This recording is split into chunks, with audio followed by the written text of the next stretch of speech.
Assalomu alaykum. Bugungi videomizda jamoada qanday ishlashning muvaffaqiyatli uslubini The Lord of the Rings, ya'ni Uzuklar hukmdori filmi misolida ko'rib chiqamiz. Umuman olganda bu model 1965-yilda Bruce Tuckman tomonidan yaratilgan bo'lib, u jamoa rivojlanishining 5 ta bosqichidan iborat. Birinchi bosqichda forming, ya'ni bu yerda jamoa shakllanadi.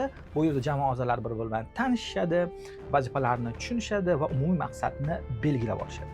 Ikkinchi bosqichda storming, ya'ni bu bosqichda albatta kelishmovchiliklar, konflikt, turli xil fikrlar, raqobat yuzaga keladi. Har bir jamoa aynan shu bosqichdan muvaffaqiyatga erishmoqchi bo'lsa, o'tishi shart.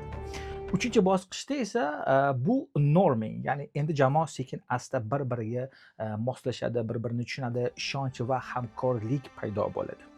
To'rtinchi bosqichda bu performing deymiz, ya'ni samarali bosqich hisoblanib, bunda jamoa birgalikda hamjihat bo'lib yuqori natijalarga erishish uchun harakatni amalga oshirishadi. Oxirgi bosqich bu adjourning deymiz, ya'ni vazifa yakunlandi, jamoa tarqaladi, ammo tajriba va xotiralar jamoa ishtirokchilarini har biri bilan birgalikda qoladi. Keling do'stlar, endi The Lord of the Rings filmi orqali shu 5 ta bosqich juda ham ajoyib tarzda namoyish etilgan, uni misol tariqasida ko'rib chiqamiz. Uzoq o'lkalar vakillari, azaliy do'stlar. Sizlarni bu yerga Mordor tahdidiga javob berish uchun chorladik. O'rta yer halokat yoqasida, hech kim bundan qochib qutula olmaydi. Sizlar yoki birlashasiz yoki halok bo'lasiz. Har bir xalqning o'z taqdiri bor, lekin bu yagona qismat. Ularga uzukni ko'rsat, Frodo.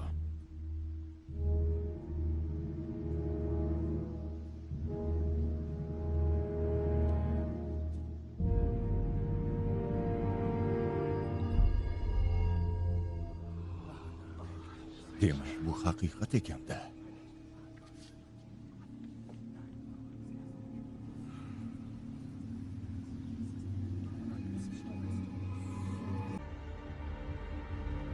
Uni Mordorning qoq yuragiga olib borish kerak va uzuk paydo bo'lgan o'sha otash daraga uloqtirish lozim.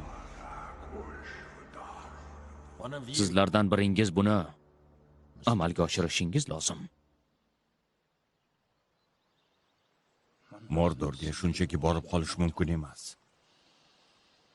Uning zulmat darvozalarini nafaqat malaylar qo'riqlashadi, balki yovuzlik va ulkan ko'z. U ham doimo hushyor turadi. Hammasini ko'rib turadi. U yerlar olov kuydirib yuborgan taqir cho'l, kul qoplagandek yaydoq. U yerlarda hatto havo ham yovuzlik og'usi bilan sug'orilgan. 10 ming lashkaringiz bo'lsa ham buni uddalay olmaysiz. Bu telbavor. Elrond hukmdori nima deganini eshitmadingmi? Uzuk yo'q qilinishi lozim. Va o'zingcha buni men qila olaman deb o'ylaysan? Agar omad kulib boqmasa nima bo'ladi? Agar Sauron o'ziga tegishli bo'lgan narsani uzukni qo'lga kiritsa nima bo'ladi? Uzukni elf qo'liga topshirgandan o'lganim yaxshiroq. Elflarga ishonib bo'lmaydi.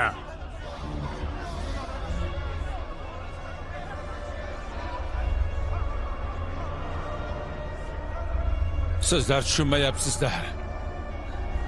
Biz qancha o'zaro nizo qilsak, u yoqda Sauron qudrati shuncha ortadi. Halokatdan qochib qutula olmaymiz. Hammamizni yo'q qiladi. Uylaringiz vayronaga aylanadi. Sizlar buni tushunmayapsiz. Men sizlarga madad uchun kelganman. Uni men olaman. Hammamizni o'ldirib tashlaydi. Qanchamiz o'lib ketdik. Men bor gapni aytdim. Uni men olaman. Uzukni Mordorga men olib boraman.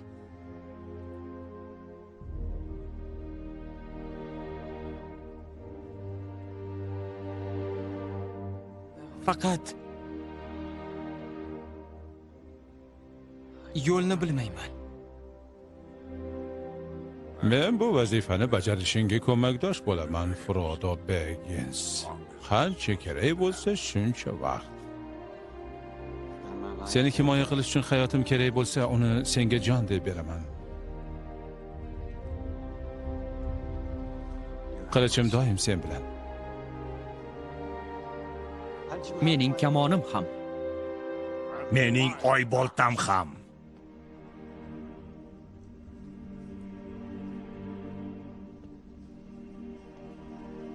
Taqdirimiz seni qo'lingda. Agar kengash qarori shunday bo'lsa, Gondor haqqi hurmati uni ado etaman.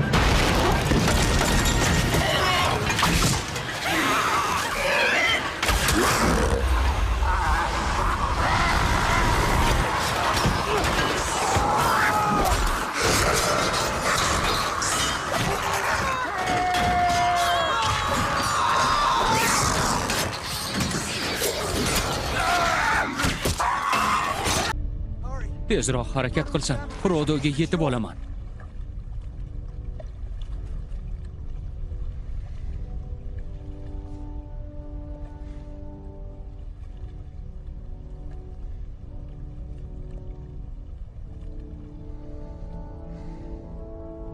Uning ortidan borishimiz kerak. Yo'q.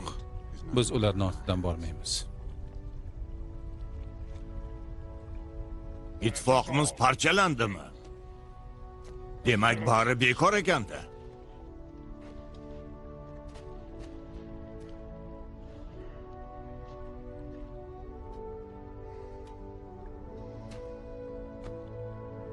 Bekor emas. Toki tomirimizda qon oqar ekan, ittifoqimiz saqlanib qoladi. Meri va Pinpinni topishimiz kerak. Biz ularni izlaymiz. Ularni azobdan xalos etish bizni burchimiz. Qani, yo'lga, do'stlar.